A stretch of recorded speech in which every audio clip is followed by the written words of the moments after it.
Sir, Maharashtra में SIR कब से चालू होगा? महाराष्ट्र में एसआईआर का प्रोग्राम जब इलेक्शन कमीशन डिक्लेयर करेगा तब से चालू होगा। अभी एसआईआर का प्री प्लानिंग चल रहा है।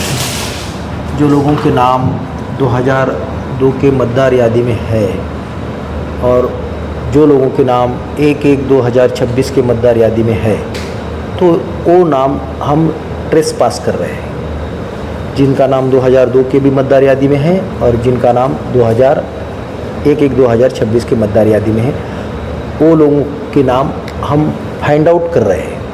तो इसका मैपिंग चल रहा है अभी। जब इलेक्शन कमीशन डिक्लेयर करेगा तो उसका एक शेड्यूल रहेगा कि कौन से डेट से एसआईआर प्रोग्राम जो है वो स्टार्ट होने जा रहा है और उसके टप्पे कौन से हैं। इसलिए आम नागरिकों को मैं आह्वान करता हूं कि एसआईआर का प्रोग्राम सिर्फ प्री प्लानिंग चल रहा है, ना कि एसआईआर डिक्लेयर हुआ है। सर, एक आम आदमी को, एक आम नागरिक को, एक आम वोटर को क्या करना चाहिए? आम वोटर के पास हमारे बीएलओ खुद जा रहे हैं और उनको गाइड करने जा रहे हैं। जिनके नाम मैपिंग में आए हैं उनके लिए कुछ प्रूफ देने की ज़रूरत नहीं रहेगी, क्योंकि वो मैपिंग में ही 2002 के मतदार यादी में है और 2026 के 1/1/2026 के मतदार यादी में है, तो उनके लिए कुछ प्रूफ लेने की ज़रूरत नहीं है। जो लोग एएसडी लिस्ट में हैं उनके लिए हमारे लोग बीएलओ लोग वहाँ घर पे जाके वो देखेंगे कि रियली वो जो पता उन्होंने अपने मतदार यादी में दिया है उस पते पे रहते हैं, नहीं रहते हैं, एब्सेंट है, शिफ्टेड है, डेड है, तो वो देखेंगे।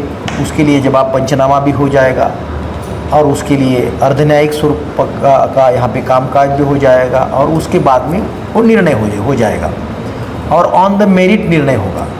अभी जो लोगों के नाम 2002 के मतदार यादी में नहीं है और जो लोग यहाँ पे रह रहे हैं और उनके नाम अभी 1/1/26 के मतदार यादी में है, तो उनके लिए सिर्फ प्रूफ लिए जाएंगे कि उनके जो भी एक 10-15 प्रूफ की लिस्ट रहेगी वो बाज़ाब्ता घर तक पहुँचेगी।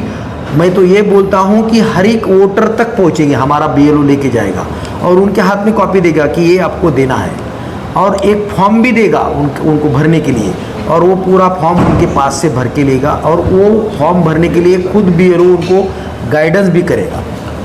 फॉर्म के ऊपर नाम लिखते समय उनका नाम जैसा भी चाहिए और उनके डॉक्यूमेंट के ऊपर जो भी जैसा नाम है वो एक बार चेक किया जाएगा और बहुत ही सटीक तरह से उनका नाम आया है और वो उनको दिखाया भी जाएगा कि उनका नाम ऐसा हम लिखने जा रहे हैं। बराबर, एक बात ये।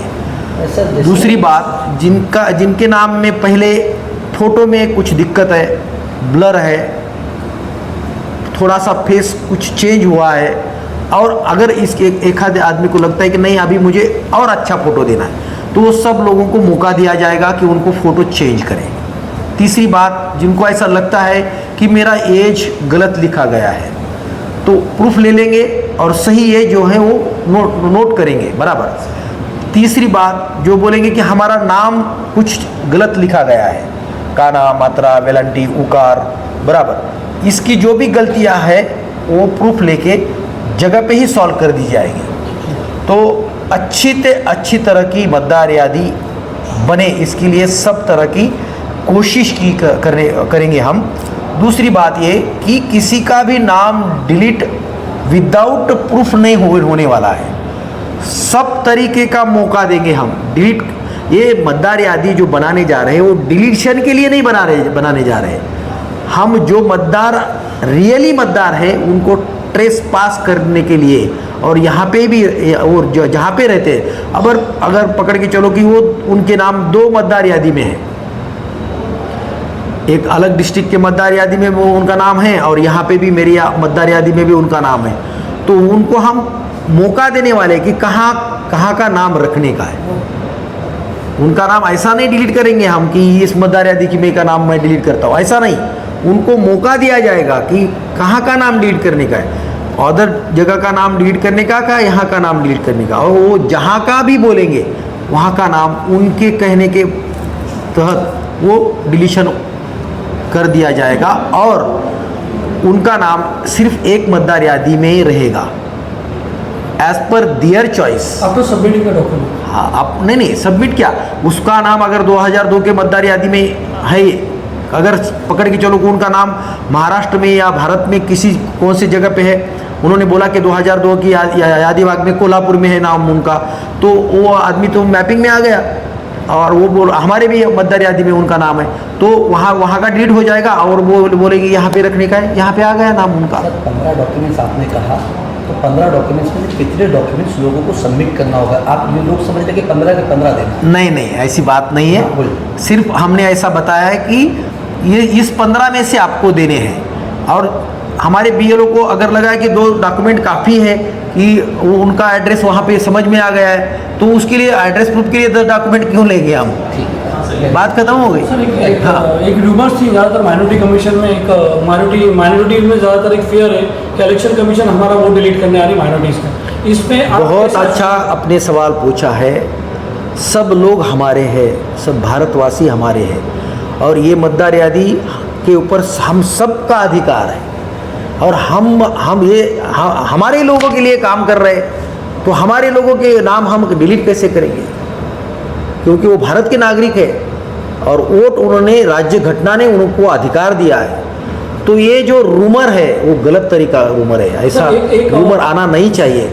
हर एक वोटर को लगना चाहिए कि उनके लिए हम काम कर रहे हैं। सर एक और ये बात है कि ऐसा बताया जा रहा है कि अगर कोई फ़ोन करके कंप्लेंट करता है, जैसे राहुल गांधी जी का इंटरव्यू आया था कि कोई फ़ोन करके बोलेगा कि भाई ये बंदा है नहीं तो आप डायरेक्ट नाम डिलीट कर देंगे, उसके बारे में आप कैसे समीक्षण देंगे? इससे पहले ही मैंने बताया कि जो लोगों के नाम मतदार यादी में हैं और जो लोग दिख रहे हैं सामने, उनका नाम डिलीशन का सवाल ही नहीं आता। जो लोग एएसडी है, अब्सेंट है, शिफ्टेड है, डेड है, उनके लिए भी हम क्वासी जुडिशियल प्रोसेस अपना रहे हैं, तो उनको भी पूरा मौका दे रहे हैं। मतलब आपके पास कोई कंप्लेंट वगैरह आती है किसी ऐसे कंप्लेंट के ऊपर कहाँ पे भी नाम डिलीट होने वाला नहीं है। सर एएसडी की आपकी बात कही है, तो अगर एएसडी में आपके पास बंदा जगह पे नहीं है तो उसको नोटिस कहाँ पर इशू होगा?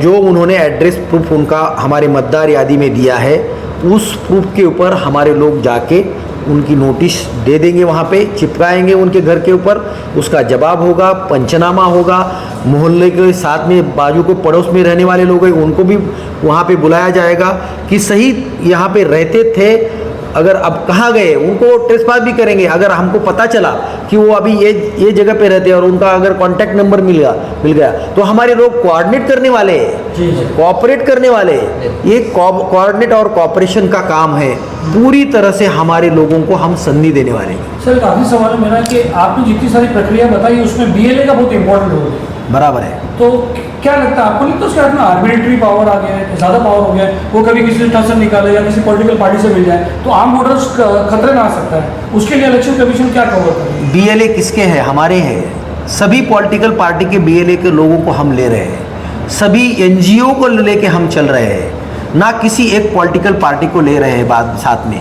सभी लोगों का सहयोग, सभी लोगों का कोऑपरेशन, एनजीओ का कोऑपरेशन।